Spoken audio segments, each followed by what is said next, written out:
بسم الله الرحمن الرحيم السلام عليكم ورحمة الله وبركاته إن الحمد لله نحمده ونستعينه ونستغفره ونتوب إليه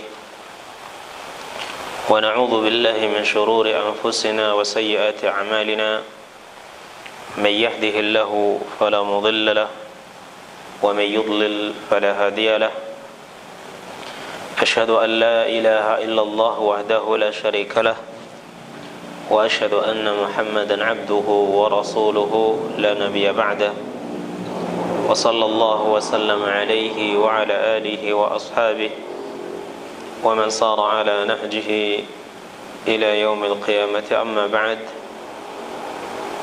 إخواني وأخواتي رحمني الله وإياكم dengan memohon taufik kepada Allah Subhanahu wa taala, kita lanjutkan kembali pembahasan kita dari kitab Al-Mulakhas fi Syarh Kitab At-Tauhid. Dalam kesempatan malam hari ini kita masuk pada bab ma jaa fi kathratil halaf. Ya. Bab ma jaa fi kathratil halaf. Bab tentang apa-apa yang datang dalam masalah banyaknya bersumpah, ya, yakni larangan, ya, dalil-dalil yang menunjukkan larangan seseorang itu banyak bersumpah, ya, dengan sumpah yang tidak diperlukan. Al-muallif rahimahullah membawakan bab ini di dalam kitab At-Tauhid untuk mengingatkan pada kita semua tentang satu perkara yang mana meninggalkan perkara tersebut adalah termasuk dari kesempurnaan tauhid seseorang, yaitu banyak bersumpah, ya, dengan nama Allah. Ya, seseorang yang meninggalkan banyak bersumpah dengan nama Allah, tidak bermudah-mudahan bersumpah dengan nama Allah dalam perkara-perkara yang tidak diperlukan sumpah di dalamnya, maka ini termasuk dari kesempurnaan tauhid seseorang.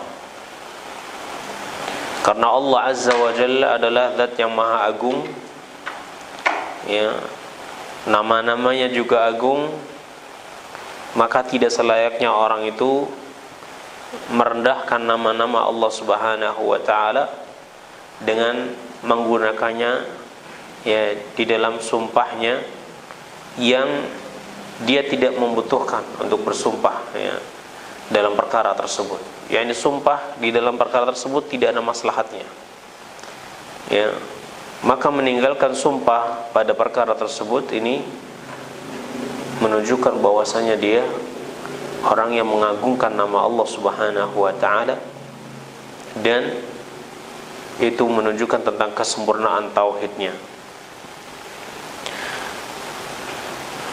Syekh Shalih Al-Fauzan hafizahullah taala wa matta'ahu bisihhati wal afiyah, beliau menyebutkan munasabatul hadzal bab li kitab at-tauhid, ya, hubungan keterkaitan bab ini dengan kitab Tauhid.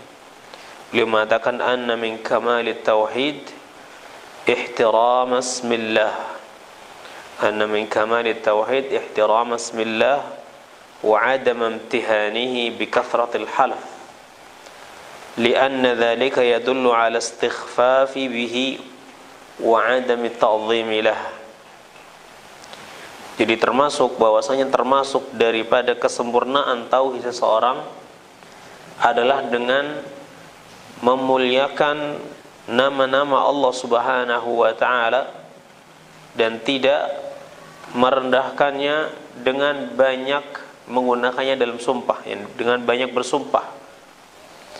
Karena seseorang yang dia banyak bersumpah dengan nama Allah, terutama dalam perkara-perkara yang tidak ada maslahatnya dia bersumpah di dalamnya, ya, atau bahkan sumpah yang bohong, maka ini termasuk dari bentuk perendahan terhadap nama Allah Subhanahu wa taala dan tidak mengagungkannya.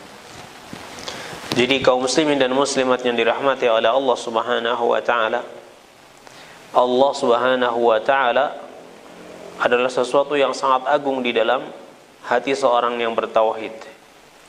Ya, dan karena keagungan Allah Subhanahu wa taala, dia tidak bermudah-mudahan dengan menyebut namanya di dalam bersumpah, ya, dalam perkara-perkara yang rendahan, dalam perkara-perkara yang sepele, dalam perkara-perkara yang kecil, dan juga perkara-perkara yang memang tidak ada maslahat dia itu bersumpah di dalamnya.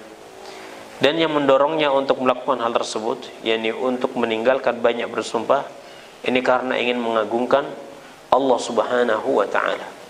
Karena Allah untuknya adalah sesuatu yang sangat agung, sehingga dia tidak berani, tidak bermudah-mudahan yang menggunakan nama Allah Subhanahu wa taala untuk sesuatu yang tidak ada maslahat di dalamnya, atau untuk sesuatu yang rendahan. Nah, dan larangan banyak bersumpah ini kembali kepada apabila sumpahnya ini tidak ada hajatnya yang menuntut dia untuk bersumpah di dalamnya, atau tidak ada maslahat yang lebih kuat ya untuk bersumpah dengan nama Allah Subhanahu wa taala. Jadi banyak bersumpah yang sifatnya tercela ini adalah ketika dia bersumpah dengan nama Allah Subhanahu wa taala dalam perkara-perkara yang dia ini tidak ada maslahat yang lebih kuat, tidak ada maslahat yang menuntut dia untuk bersumpah dengan nama Allah, dan tidak pula ada hajat di dalamnya. Ya, tidak ada kebutuhan untuk bersumpah dengan nama Allah Subhanahu wa taala. Ya, sumpah dalam bahasa Arab itu memiliki beberapa nama seperti al-half, al-yamin, al-qasam. Ya, ini arti sumpah dalam bahasa Arab. Baik. Jadi ada 3 perkara yang wajib kita perhatikan di dalam masalah bersumpah. Ya, para ulama menyebutkan ada 3 perkara yang wajib kita perhatikan di dalam masalah bersumpah. Yang pertama, hendaknya apabila seorang ingin bersumpah, dia bersumpah dengan nama Allah Subhanahu wa taala. Seseorang yang ingin bersumpah, ya, hendaknya dia bersumpah dengan nama Allah Azza wa Jalla, ya, karena sebagaimana yang telah berlalu pada pelajaran-pelajaran kita, pada kajian-kajian kita, ya, Nabi sallallahu alaihi wasallam sabda, "Man kana halifan falyahlif billah aw liyasmut." Barang siapa yang dia ingin bersumpah, maka hendaknya dia bersumpah dengan nama Allah atau diam. Ini kalau tidak bisa bersumpah dengan nama Allah, maka lebih baik diam. Karena itu ya jauh lebih utama dan lebih selamat. Dan juga di dalam hadis yang lain Rasulullah sallallahu alaihi wasallam sabda, "Man halafa bi ghairillah faqad kafara aw asyrak." Barang siapa yang dia bersumpah dengan nama selain Allah, maka dia telah kufur atau dia telah berbuat syirik. Ya, dia telah kufur atau dia telah berbuat syirik kalau dia bersumpah dengan selain nama Allah Subhanahu wa taala. Jadi perkara yang pertama yang wajib kita perhatikan apabila kita memang membutuhkan sumpah, ya, kita dituntut untuk bersumpah, maka hendaknya kita bersumpah dengan nama Allah Subhanahu wa ta'ala dan tidak bersumpah dengan nama selain Allah Subhanahu wa ta'ala. Perkara yang kedua yang wajib kita perhatikan dalam masalah sumpah, apabila seseorang memang dia butuh untuk bersumpah, maka hendaknya dia bersumpah, ya, dalam perkara yang benar. Ya, hendaknya dia bersumpah dengan nama Allah Subhanahu wa ta'ala dan dia jujur dalam sumpahnya. Ya, dia jujur dalam sumpahnya. Karena bersumpah dengan nama Allah Subhanahu wa taala ini adalah perkara yang agung, perkara yang besar. Ya, maka termasuk kemungkaran yang besar apabila seseorang itu menyebut nama Allah Subhanahu wa taala ya dalam perkara kebohongan. Dia berbohong dan untuk menguatkan atau untuk menipu orang atas kebohongnya ini dia bersumpah dengan nama Allah Subhanahu wa taala. Sehingga orang percaya bahwasanya dia itu jujur padahal dia berbohong. Maka ini adalah termasuk dosa besar. Bersumpah dengan nama Allah Subhanahu wa taala tapi dia berbohong dalam sumpahnya. Nabi sallallahu alaihi wasallam sabda, "Man kana halifan billah falyasduq." Barang siapa yang dia bersumpah dengan nama Allah, maka hendaknya dia jujur dalam sumpahnya. Ya, tidak boleh berbohong. Dan Al-Imam Al-Bukhari rahimahullah, beliau juga meriwayatkan ya, menyebutkan bahwasanya termasuk dosa-dosa besar adalah al-kabair huwa al-isyraku billah wa uququl walidain wa qatlun nafs wal yaminul ghamus. Termasuk dosa-dosa besar adalah berbuat syirik kepada Allah, kemudian durhaka kepada kedua orang tua, kemudian membunuh jiwa tanpa hak, dan al-yaminul ghamus, ya, sumpah palsu, yakni sumpah yang bohong. Ya. Nah, maka seseorang yang dia ingin bersumpah, maka hendaknya dia bersumpah dengan nama Allah, dan hendaknya ketika dia bersumpah dengan nama Allah, dia harus jujur dalam sumpahnya. Kemudian perkara yang ketiga yang perlu kita perhatikan dalam masalah bersumpah, yakni agar kita tidak banyak bersumpah dengan nama Allah Subhanahu wa taala. Ya, agar kita tidak banyak bersumpah, ya, tidak menggunakan sumpahnya dengan bermudah-mudahan. Ya, dengan bermudah-mudahan. Nah, ya, dan ini yang menjadi pembahasan kita di malam hari ini. Ya, tentang masalah banyaknya bersumpah dengan nama Allah Subhanahu wa taala. Nah, al-muallif rahimahullah membawakan beberapa dalil dalam masalah ini. Di antaranya adalah firman Allah Subhanahu wa taala di dalam surat Al-Maidah ayat 89. Allah berfirman, "Wahfadhu aymanakum." Ya, "Wahfadhu aymanakum." Ini ayatnya, "Dzalika kafaratu aymanikum idza halaftum wahfadhu aymanakum." Ya, apabila kalian bersumpah, maka hendaknya kalian jaga sumpah kalian. Ya, wahfadhu aymanakum, maka jagalah sumpah kalian baik-baik. Nah, al-muallif rahimahullah membawakan ayat ini di dalam bab maja'a fi kathratil half, dan para ulama, ya, ada beberapa penafsiran para ulama tentang kalimat wahfadhu aymanakum. Ya, wahfadhu aymanakum, dan jagalah sumpah-sumpah kalian. Nah, Syekh Saleh Al-Fauzan hafizahullah taala, beliau meringkaskan makna daripada yang disebutkan oleh para ulama, wahfadhu aymanakum, yakni la tahlifu, janganlah kalian bersumpah, yakni bermudah-mudahan dalam bersumpah. Ya, janganlah kalian bermudah-mudahan dalam sumpah. Jaga sumpah kalian, jangan menggunakannya, ya, untuk sesuatu yang tidak ada maslahatnya. Jaga sumpah kalian dan jangan bermudah-mudahan, ya, dengan menggunakan sumpah tersebut, ya, dalam perkara-perkara yang tidak ada hajat, ya, tidak ada kebutuhan untuk bersumpah dengan nama Allah. Ya, dan sebagian ulama mengatakan wahfadhu aymanakum, jagalah sumpah kalian, yakni la tatrukuha bighairi takfir. Jangan kalian tinggalkan sumpah tersebut tanpa membayar kafaratnya. Yakni jika kalian bersumpah kemudian kalian melanggar sumpahnya, ya, melanggar sumpah kalian, maka jangan biarkan pelanggaran tersebut tanpa tanpa membayar kafaratnya. Ya, tanpa membayar kafaratnya, harus dijaga sumpah tersebut. Ya, sehingga ketika kalian melanggar sumpah kalian karena beberapa hal, mungkin diantaranya karena memang ada yang jauh lebih baik daripada apa yang kalian sumpahkan tadi, ya, sehingga antum lebih memilih untuk meninggalkan sumpah antum kepada sesuatu yang lebih baik, maka ketika antum lebih memilih untuk melanggar sumpah antum karena perkara yang lebih baik, ya, yang antum lihat, maka janganlah sumpah antum itu dibiarkan begitu saja, tapi hendaknya kalian membayar kafarat atas sumpah tadi.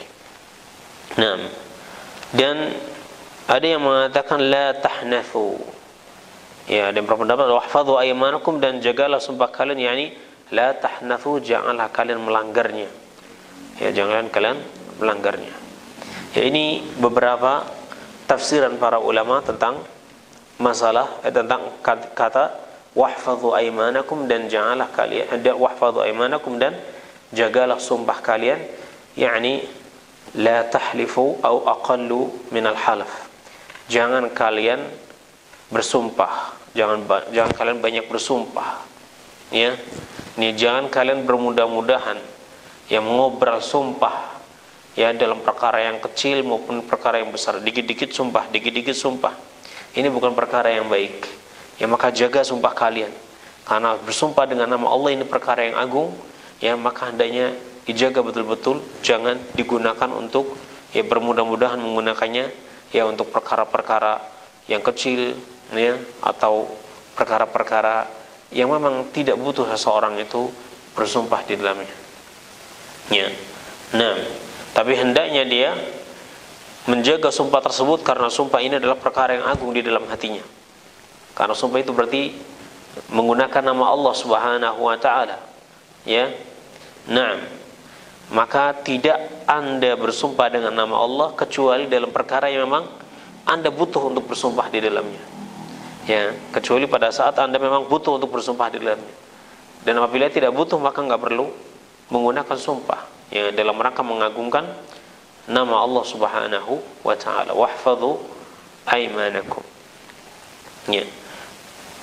Kemudian makna yang kedua yang disebutkan oleh al-muallif tadi, ya, wahfadhu aymanakum, yakni jagalah sumpah kalian minal hanath, dari merusaknya, ya, dari merusaknya. Yani jangan langgar sumpah kalian. Jika sudah bersumpah maka jangan melanggarnya, tapi hendaknya kalian tunaikan sumpah tersebut. Ya. Nah, apabila seorang dia bersumpah dengan nama Allah Subhanahu wa taala, maka seharusnya dia betul-betul menjaga sumpahnya, dan wajib, ya, dia mewajibkan pada dirinya untuk menunaikan sumpahnya tadi. Ya, untuk menunaikan sumpahnya tadi. Ini tentunya dalam perkara yang dia tidak melihat ada perkara yang lain yang jauh lebih baik daripada sumpahnya tadi. Akan tetapi jika dia melihat ada perkara yang jauh lebih baik daripada yang dia sumpahkan tadi, maka tidak mengapa dia membatalkan sumpahnya dan mengambil yang lebih baik. Sebagaimana Nabi sallallahu alaihi wasallam bersabda di dalam sahihain, ya wallahi inni insyaallah la ahlifu ala yaminin fa'ara ghairaha khairan minha illa kafartu an yamini wa ataitu alladhi huwa khair. Demi Allah, sesungguhnya aku dengan izin Allah tidak akan bersumpah dengan suatu sumpah, ya, kemudian saya melihat selainnya jauh lebih baik daripada sumpah tadi, kecuali saya akan batalkan sumpah saya dan saya membayar kafaratnya, kemudian saya mengambil sesuatu yang lebih baik daripada yang dia sumpahkan tadi. Nah, yakni hendaknya seseorang apabila dia bersumpah, dia tidak melanggar sumpahnya, ya, kecuali kalau ada perkara yang jauh lebih baik daripada yang dia sumpahkan tadi. Dan ketika dia memilih untuk melanggar atau untuk membatalkan sumpahnya, maka jangan sumpahnya itu dibiarkan begitu saja, tapi hendaknya dia menggantinya dengan kafarat. Dan ini makna yang ketiga yang disebutkan oleh al-muallif tadi. Nah, jadi ayat ini menunjukkan bahwasanya hendaknya seseorang betul-betul menjaga sumpahnya, memperhatikan sumpahnya. Jangan bermudah-mudahan bersumpah dengan nama Allah Subhanahu wa taala. Dan meninggalkan banyak-banyak bersumpah dalam perkara yang tidak diperlukan, dalam perkara yang tidak ada maslahat di dalamnya, termasuk daripada bentuk kesempurnaan tauhid seseorang. Sementara orang yang banyak bersumpah, ya, menggunakan nama Allah Subhanahu wa taala dalam perkara-perkara, hatta perkara-perkara yang remeh, hatta perkara-perkara yang kecil, sepele, maka ini bukan termasuk perkara yang baik, tapi ini termasuk bentuk kekurang sempurnaan tauhid pada dirinya, karena itu menunjukkan bahwasanya ya Allah itu tidak terlalu besar baginya, sehingga dia bermudah-mudahan menggunakan nama Allah dalam bersumpah, bahkan dalam perkara-perkara yang memang tidak diperlukan. Ya. Nah, kemudian al-muallif rahimahullah juga membawakan hadis Abu Hurairah radhiyallahu anhu yang dikeluarkan oleh Imam Bukhari dan juga Imam Muslim. Ya, an Abi Hurairah radhiyallahu anhu qala sami'tu Rasulullah sallallahu alaihi wasallam yaqul al-halifu manfaqatun lis-sil'ah mamhaqatun lil-kasabi. Al-halif manfaqatun lis-sil'ah mamhaqatun lil-kasabi. Dari Abu Hurairah, semoga Allah meridhinya, beliau berkata, saya mendengar Rasulullah sallallahu alaihi wasallam bersabda, sumpah itu bisa membuat dagangan itu laris manis, ya, tapi dia juga menghapus keberkahan, ya, menghapus keberkahan hasilnya. Nah,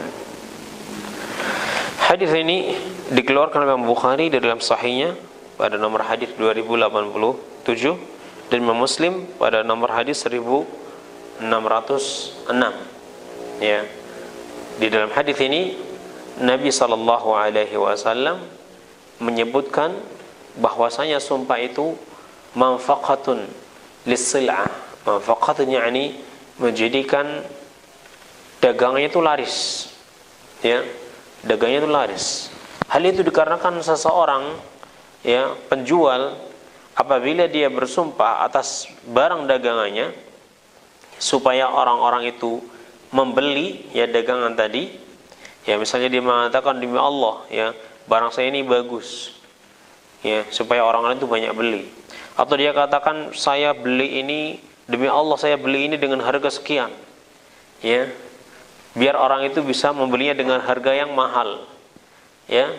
Nah, maka ketika dia bersumpah dengan nama Allah Subhanahu wa taala, ini bisa menjadikan pembeli ini, ya, merasa apa? Ridha atau terpikat, ya, untuk membeli, ya, dengan harga yang tinggi tadi, atau membeli barang tadi karena dikira barangnya memang bagus, karena sang penjual tadi sampai berani bersumpah, ya, sampai berani bersumpah dengan nama Allah Subhanahu wa taala, dan sang pembeli husnudzon dengan penjualnya bahwa dia tidak bersumpah kecuali memang keadaannya seperti itu, ya, maka dia pun membeli tanpa ada keraguan sedikit pun. Nah, maka sumpahnya ini menjadikan barang dagangnya bisa laris, orang-orang jadi terpikat untuk membeli kepadanya, ya. Nah, akan tetapi masalahnya, ya, hasil yang dia dapatkan dari menjual barang yang diiringi dengan sumpahnya tadi, ini bisa menyebabkan keberkahan hasilnya itu hilang. Maka apalah faedah daripada mendapatkan harta, ya, yang banyak tadi, akan tetapi keberkahannya telah dihapus oleh Allah Subhanahu wa taala. Keberkahannya telah dihapus oleh Allah Subhanahu wa taala. Nah, ya. Jadi hadis ini sebagaimana yang dikatakan oleh Imam atau Syekh Shalih Al-Fauzan, makna al-ijmali al-hadis, makna global hadis ini, yuhadziru sallallahu alaihi wasallam min at-tahawuni bil halafi wa kathrat istimalihi. Nabi sallallahu alaihi wasallam mengingatkan, ya, dari bermudah-mudahan dalam bersumpah dan banyak menggunakannya. Ya, litarwijis sila'i wa jalbil kasab. Ya, untuk apa? Menjadikan laris barang dagangannya dan memperoleh keuntungan yang banyak.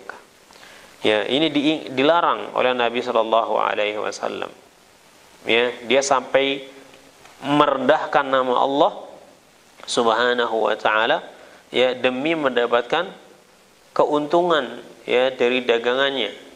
Ya, maka karena apa?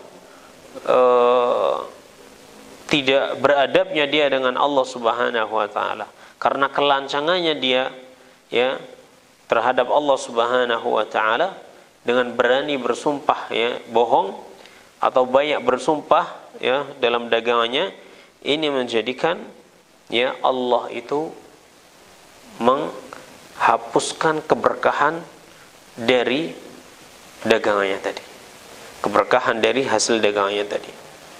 Fa innal insana idza halafa ala sil'atin annahu u'tiya fiha kadza wa kadza aw annahu ishtaraha bikadza wa huwa kadhibun faqad yadhunnuhu al-mushtari sadiqan fima halafa alayhi fayakhudhuha biziyadatin ala qimatiha ta'athuran bi yamin al-bai' wa huwa innama halafa tama'an fi az-ziyadah fayakunu qad 'asa Allah wa yu'aqibu bimahqil barakah. Mana seseorang apabila dia bersumpah ya atas dagangannya bahwasanya dia itu mendapatkan dagangannya ini dengan harga sekian atau dia membelinya dengan harga sekian ya sehingga dan dia pun bersumpah dengan sumpah yang bohong, dia telah berbohong di dalamnya ya, maka sang penjual, sang pembeli tentunya akan menyangka bahwa orang ini memang telah jujur ya dalam perkataannya ya, karena dia menggunakan sumpahnya sehingga dia pun berani membeli dengan harga yang lebih ya, dengan harga yang lebih karena terpengaruh dengan sumpah yang dia ucapkan tadi ya. Maka pedagang tadi dia itu bersumpah semata-mata dalam rangka mendapatkan keuntungan yang besar, walaupun dia harus bersumpah dengan dalam perkara yang bohong di dalamnya ya. Maka dengan demikian dia telah merendahkan Allah Subhanahu wa taala. Ya, melecehkan Allah Subhanahu wa taala. Dan perendahan seperti ini tidak mungkin keluar dari lisan orang yang mengagungkan Allah Subhanahu wa taala. Itu orang-orang yang bertauhid, ya, orang-orang yang bertauhid. Sehingga dia telah berbuat maksiat kepada Allah Subhanahu wa taala dan kemudian Allah Subhanahu wa taala hukum dia dengan menghilangkan keberkahan di dalam hartanya ya, dengan menghilangkan keberkahan di dalam hartanya. Nah, makna al-halafu atau al-halifu manfaqatun lis-sil'ah ini mengandung ya, kemungkinan bahwasanya orang tersebut telah bersumpah dengan sumpah palsu, dengan sumpah yang bohong. Ya, dia bersumpah dengan sumpah yang bohong ya karena dia ingin mendapatkan keuntungan yang besar. Ya. Maka ini jelas bahwasanya sumpah yang seperti ini menjadikan hartanya ini terhapus keberkahannya. Sebagaimana dalam riwayat Imam Ahmad ya bahwasanya Nabi sallallahu alaihi wasallam sabda, "Al-yaminul kadhibah manfaqatun lis-sil'ah mamhaqatun lil-kasabi." Ya, sumpah palsu itu ya dalam jual beli, dia bisa menjadikan dagangannya laris, tapi dia itu menghapus pahalanya atau menghapus keberkahannya. Ya, maka tidak syak lagi, tidak ragu lagi bahwasanya sumpah palsu ini, sumpah bohong ini yang menjadikan atau merupakan sebab hilangnya keberkahan ya atau datangnya keburukan kepada orang yang bersumpah dengan nama Allah Subhanahu wa taala sementara dia bohong dalam sumpahnya. Ya, sementara dia bohong dalam sumpahnya. Nah, dan tentunya selain itu dia juga telah terjatuh pada kezaliman. Ya. kezaliman, di dalam kegelapan. Ya, yang pertama dia telah berbuat bohong, dia telah berdusta ya dalam menawarkan barangnya tadi. Yang kedua, dia tidak mengagungkan nama Allah Subhanahu wa taala dengan benar. Ya, dia tidak mengagungkan nama Allah Subhanahu wa taala dengan benar karena dia bersumpah dengan nama Allah sudah benar, tapi dia meletakkan pada tempat yang salah karena dia bersumpah dalam perkara yang bohong. Dan ini juga termasuk ya bentuk tidak ada pengagungan atau tidak mengagungkan nama Allah Subhanahu wa taala. Kemudian dia juga telah terjatuh pada yaminul ghamus, ya, pada sumpah palsu, ya. Dan yang mana orang tersebut ya jika dia melakukan sumpah palsu ini maka dia terancam dengan api neraka wal'iyadzubillah. Ini kemungkinan yang pertama ya dalam hadis ini, yang bahwasanya yang dimaksud dengan sumpah di sini ya adalah sumpah ya palsu, sumpah bohong. Nah, ya, dia bersumpah padahal dia berbohong dalam sumpahnya demi melariskan dagangannya. Kemungkinan yang kedua, ya, dia bersumpah dan memang jujur dalam sumpahnya. Ya. Dia bersumpah dan dia jujur dalam sumpahnya. Nah, akan tetapi dia terlalu banyak bersumpah. Bahkan dalam jual beli seperti ini. Ya. Nah, jadi dia banyak bersumpah dalam jual belinya, dikit-dikit bersumpah. Walaupun dia jujur dalam sumpahnya, maka ini juga terlarang. Ya, dia banyak bersumpah dalam jual beli, ya, walaupun dia jujur dalam sumpahnya, ya, akan tetapi perbuatan tersebut tetap larang. Ya, perbuatan tersebut tetap terlarang. Hal ini seperti dalam hadis Abu Qatadah radhiyallahu anhu dari Nabi sallallahu alaihi wasallam, ya, bahwasanya Nabi mengatakan iyyakum wa kathratul halif. Ya, iyyakum wa kathratul halif. Janganlah kalian banyak bersumpah. Berhati-hatilah kalian dari banyak bersumpah. Fil bai'i, dalam jual beli. Iyyakum wa kathratul halif fil bai'. Ya, janganlah kalian banyak bersumpah di dalam berjual beli. Fa innahu yunafiqu thumma yamhaq. Karena sesungguhnya sumpah itu bisa melariskan dagangannya, tapi kemudian dia menghapus keberkahannya. Ya, dia menghapus keberkahannya. Ya, hadis ini menunjukkan bahwasanya secara zahir bahwa orang yang bersumpah, walaupun dia bersumpah jujur dalam jual belinya, ya, banyak bersumpah dalam jual belinya walaupun dia jujur, ya, ini tetap perkara yang tidak baik. Ya, perkara yang tidak dianjurkan. Ya. Dan kedua makna ini bisa saja benar, ya. Kedua makna ini bisa saja benar. yakni kalau dia bersumpah dan sumpahnya bohong, jelas dosanya jauh lebih besar. Ya, dosanya jauh lebih besar karena ada tiga maksiat sekaligus yang dia lakukan. Pertama, dia berbohong. Yang kedua, dia tidak mengagungkan nama Allah pada tempatnya yang benar, pada tempat yang tepat. Ya, yang ketiga, dia telah bersumpah dengan sumpah ghamus, ya, dengan yaminul ghamus, dengan sumpah bohong.